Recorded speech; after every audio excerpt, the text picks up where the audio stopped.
जी नमस्कार, राधे राधे, जय श्री कृष्णा। कैसे हैं आप लोग? उम्मीद है कि सारे लोग अच्छे होंगे। तो स्वागत है मैथ्स बाय जय सर यूट्यूब चैनल पर। मेरा नाम है जय। तो हम बात कर रहे थे सिंपल इंटरेस्ट की, यानी साधारण ब्याज की। तो पिछली क्लास में मैंने जो आपको कंसेप्ट पढ़ाया वो कंसेप्ट था equal simple interest based question, यानी बराबर साधारण ब्याज पर आधार प्रश्न। आज हम उससे और आगे की छलांग लाएंगे। आज हेडिंग लगा लीजिए, आज जो हम कंसेप्ट पढ़ने जा रहे हैं उसका नाम है question based on equal amount. ये बहुत इंपॉर्टेंट है, इस पर क्वेश्चन काफी एग्जाम में पूछे जा रहे हैं और आने वाले एग्जाम में भी पूछे जाएंगे। Question based on equal amount, Hindi में अगर मैं इस बात को बोलूं तो हिंदी वाले हेडिंग लगा लीजिए, बराबर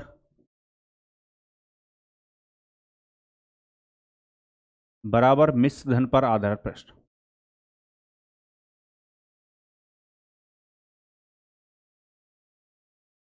और बताइए, जीवन कैसा चल रहा है? कोई कष्ट, कोई परेशानी, मन में हलचल, दुख दर्द गम हो तो बताइएगा। बाद बाकी मैथ के कष्ट आपके धीरे धीरे दूर हो रहे होंगे, मुझे पता है। आज बहुत ही एक इम्पोर्टेंट कंसेप्ट फिर से हम सीखने जा रहे हैं। जैसा कि मेरा तरीका है कि पहले मैं 2-3 मिनट आपसे कंसेप्ट की बात करूंगा, फिर मैं क्वेश्चनों पर लेकर चलूंगा। एक और चीज़ मैं बता दूं, हम टॉपिक पूरा पढ़ेंगे और मैं ऐसा पढ़ाने का प्रयास कर रहा हूं कि अगर आप कोई टॉपिक पढ़ें तो फिर आपको उस टॉपिक को दोबारा पढ़ने की आवश्यकता ना हो। ठीक है, यानी इस चैनल से आप निराश ना लौटें। ठीक है, बाद बाकी आप कहीं से भी पढ़ें, वो आपकी मर्जी है। और मैं सारे लोग बहुत अच्छा पढ़ा रहे हैं, आप जहाँ से भी पढ़ना चाहते हैं वहाँ से पढ़ सकते हैं। और एक और चीज़, सबसे ज़्यादा जो दुख होता है वो आपको इंस्टॉलमेंट वाले क्वेश्चनों में होता है। तो उसकी दुख दर्द गम पीड़ा जल्दी दूर होने वाली है 1-2 क्लास के बाद। तो परेशान मत होइएगा, अभी उसका समय नहीं आया, पर समय आते ही मैं आपकी उस पीड़ा दुख दर्द गम को भी और मन की हलचल को मिटा दूंगा। टेंशन नहीं लेना है। चलिए, तो सबसे पहले हम 2-3 मिनट आइए पहले कंसेप्ट समझ लेते हैं। आपको ये बात मैं पिछली क्लासों में समझा चुका हूँ। क्या समझा चुका हूँ? कि अमाउंट किसके बराबर होता है? अमाउंट किससे मिलकर बनता है? प्रिंसिपल और सिंपल इंटरेस्ट से। जब हम प्रिंसिपल और सिंपल इंटरेस्ट को जोड़ दें तो अमाउंट बन जाता है, यानी मिश्र धन बन जाता है। जैसे अब कुछ बातों से हम समझते हैं। ये बात आपको पता है कि प्रिंसिपल को हम कितना परसेंट लेके चलते हैं? 100%। मूल राशि जो होती है वो अपने आप में 100% होती है। अगर मान लो आप जो भी धनराशि दे रहे हो, जो भी आपका प्रिंसिपल है, जो भी मूल राशि है, उस पर 30% ब्याज मिल रहा है। मान लो आपका जो ब्याज बन रहा है उस पर 30% बन रहा है। तो जैसे ही आप इस 30% इंटरेस्ट को मूल राशि यानी 100% के साथ जोड़ देंगे तो आपका अमाउंट बन जाएगा 130%, 130%। अब यहां से एक बात मैं आपको क्लियर कर दूं कि प्रिंसिपल तो 100% होता है, ठीक है, पर ये जो 30% है, ये जो 30% है, उसका नाम सिंपल इंटरेस्ट है। पर ये 30% है किसका? तो आप कहोगे ये जो 30% है वो किसका है? प्रिंसिपल का, इस मूल धनराशि का है। यानी ये 30% किसका है? प्रिंसिपल का है, मूल राशि का है। तो ये बात आपको पता होनी चाहिए। सॉरी, थोड़ा सा तबीयत खराब है। चलिए, अब ये जो 130% है ये किसका है? तो ये कहोगे ये भी आपका किसका है? मूल राशि का, यानी ये भी किसका है? प्रिंसिपल का है। ये भी किसका है? प्रिंसिपल का, यानी मूल राशि का है। तो ये बातें आपको पता होनी चाहिए। जैसे एक और एग्जाम्पल से हम समझते हैं। जैसे अगर मैं ये कह दूं किसी धनराशि पर आपको 40% इंटरेस्ट मिलता है, 40% ब्याज मिलता है। अगर आपका सिंपल इंटरेस्ट 40% है तो आपके दिमाग में तुरंत ये बात कैलकुलेट होनी चाहिए कि अमाउंट आपका कितना बनेगा? 140% बनेगा, 140% बनेगा। पर ये 140% है किसका? तो आप कहोगे ये जो 140% है वो किसका है? प्रिंसिपल का है, यानी मूल राशि का है। तो उम्मीद है ये बात आपको समझ में आई होगी ना। जैसे ही हम मूल राशि का यानी प्रिंसिपल का 140% निकालते हैं तो इसमें 40% इंटरेस्ट ऐड होकर ये अमाउंट बन जाता है। इसका नाम दूसरा चेंज हो जाता है, मिश्रधन कहलाता है ये। ठीक है, चलिए। तो अब जो हम पढ़ने जा रहे हैं, पहले एक क्वेश्चन मैं आपको बिना ऑप्शन के करवाऊंगा, यानी पहले एक क्वेश्चन मैं करवाऊंगा, फिर आप वीडियो को पॉज करना और जो आने आए हुए क्वेश्चन है एग्जाम में वो बनाना, और कुछ क्वेश्चन उसी आधार पर तैयार किए गए उन क्वेश्चनों को भी बनाना। चलिए आइए देख लेते हैं पहला क्वेश्चन। क्वेश्चन हमसे क्या कह रहा है? क्वेश्चन हमसे कह रहा है a person land 7500 rupee in two part, he gave first part at 10% per annum for 2 year and second part at 5% per annum for 6 year। If he receive equal amount in both case. देखो question ने बोल दिया if he received equal amounts in both case then find lent amount. यानी question ने ये बोल दिया कि दोनों केस में जो मिश्र धन है यानी जो अमाउंट है वो कैसा? इक्वल है। तो मुझे पहले केस का भी अमाउंट तैयार करना है, दूसरे केस का भी अमाउंट तैयार करना है और दोनों को बराबर रखना है। ये क्वेश्चन ने कंडीशन लगा दी है। हिंदी में भी एक बार क्वेश्चन पढ़ लेते हैं। आइए, क्वेश्चन कह रहा है एक 7500 रुपए की धनराशि को दो भागों में उधार देता है। एक व्यक्ति 7500 रुपए की धनराशि को दो भागों में उधार देता है। वह पहले भाग को 10% साधारण वार्षिक ब्याज की दर से 2 वर्ष के लिए, जबकि दूसरे भाग को 5% वार्षिक ब्याज की दर से 6 वर्ष के लिए उधार देता है। यदि उसे दोनों भागों से समान मिश्र धन प्राप्त हुआ हो, तो उसको मिश्र धन जो मिला है दोनों भागों से वो समान मिला है। ध्यान रखिएगा, ब्याज बराबर नहीं मिला है आपको। क्वेश्चन ये कह रहा है कि दोनों हिस्सों से या दोनों भागों से मिश्र धन बराबर मिला है, यानी जो पहला हिस्सा जितना भी रुपए का है वो भी है और उसमें इंटरेस्ट शामिल होकर जो भी अमाउंट बनेगा वो वाला अमाउंट, और दूसरे हिस्से में जो भी रुपया था और दूसरे हिस्से पर जो भी ब्याज लगा है वो भी ऐड हो जाना चाहिए। यानी पहले हिस्से का पहला हिस्सा और उसका इंटरेस्ट, दूसरा हिस्सा और उसका इंटरेस्ट मिलकर बराबर हो रहा है। चलिए, तो हमें अमाउंटों को बराबर करना है, हमें मिश्र धनों को बराबर करना है। आपको ये पहले देखना होगा कि पहले भाग का कितना मिश्र धन बनेगा, कितना अमाउंट बनेगा। तो आप मुझे बताइए, पहले पर रेट ऑफ इंटरेस्ट कितना है, 10% है। टाइम कितना है, 2 ईयर है। तो 10% से 2 ईयर में जो इंटरेस्ट मिलता वो 20% इंटरेस्ट मिलता। पर मुझे अमाउंट बनाना है क्योंकि क्वेश्चन ने मुझे अमाउंट यानी मिश्र धन बराबर दे रखे हैं।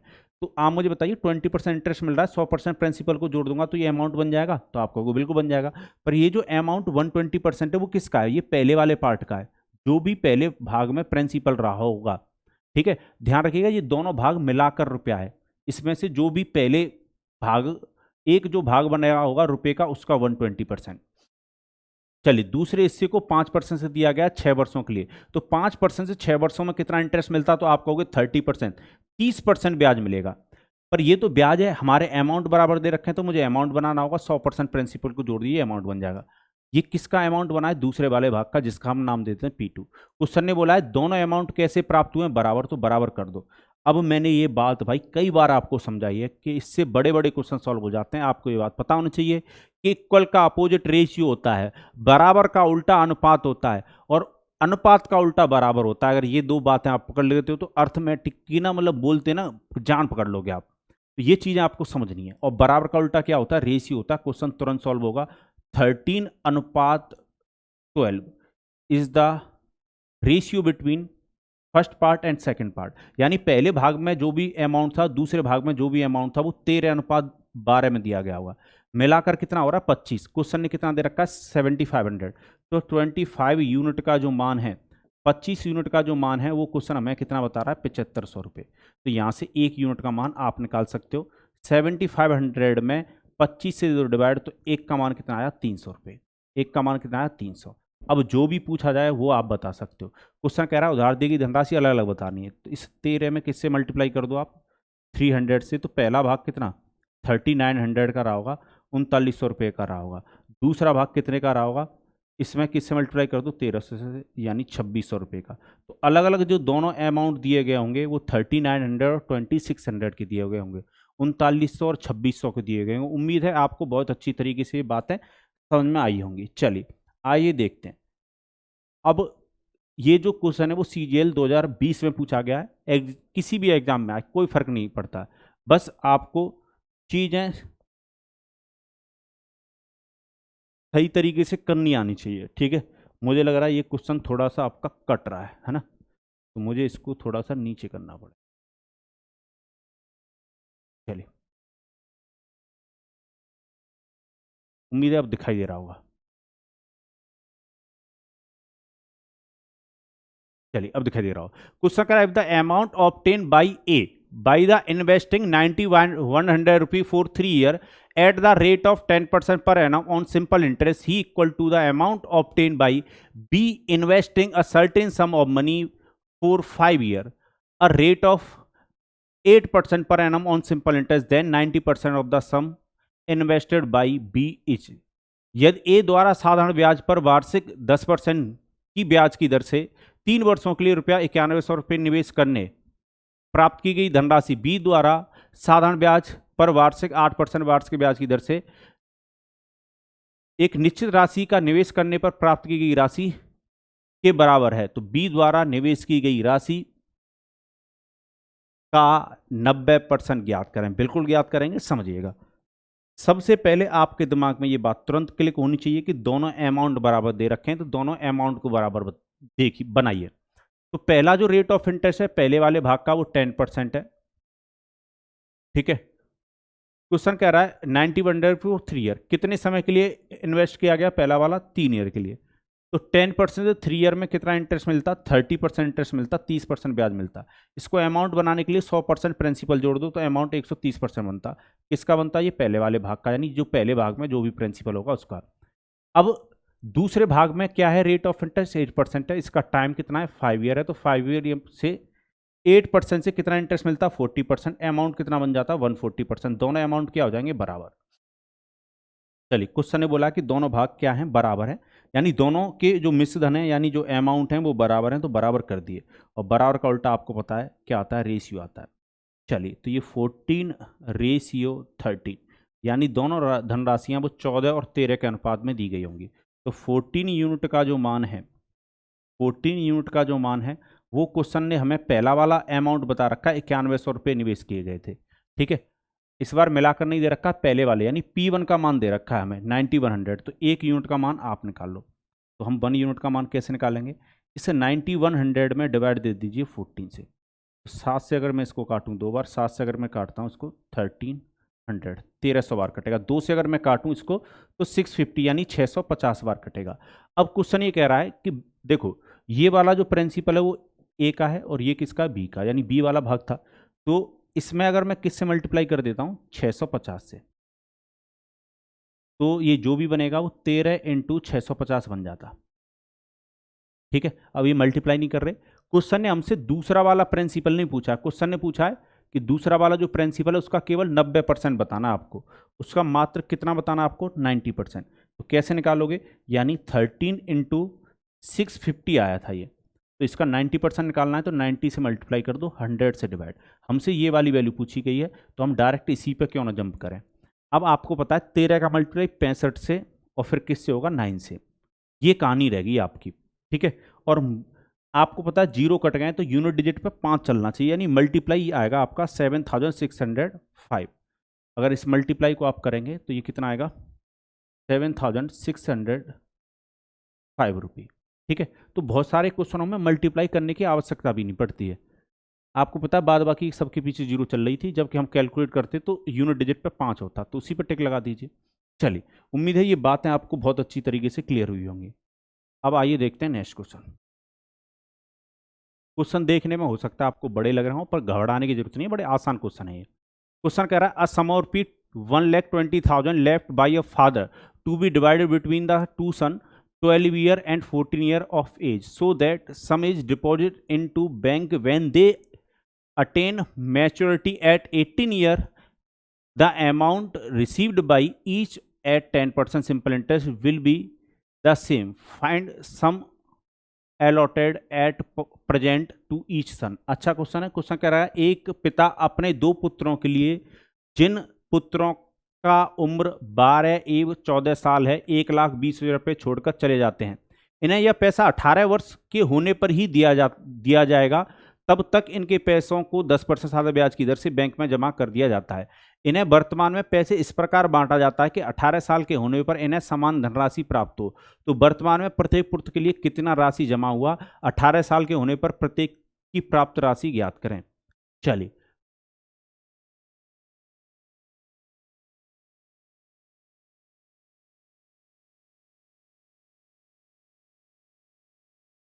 तो समझिएगा क्वेश्चन क्या कहना चाह रहा है। क्वेश्चन क्या कहना चाह रहा है वो समझिएगा। क्वेश्चन अच्छा है। दोनों जो बच्चे हैं, एक बच्चा है 12 साल का और एक बच्चा 18 साल का।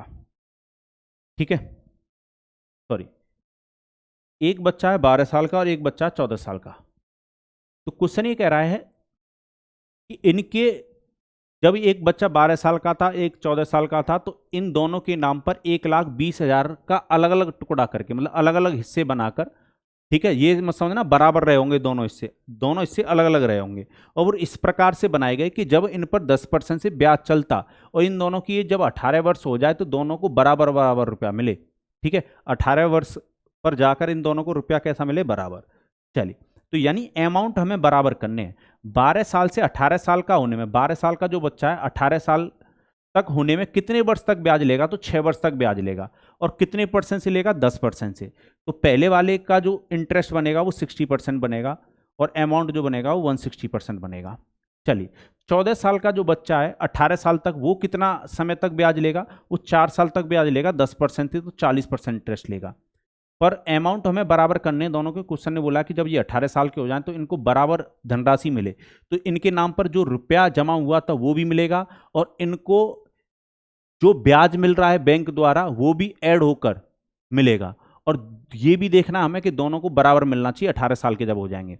ठीक है, तो यानी इनके हिस्से में जो रुपया जमा किया गया था वो और इनका इंटरेस्ट मिलकर जो अमाउंट बनेंगे वो दोनों अमाउंट बराबर दे रखे हैं।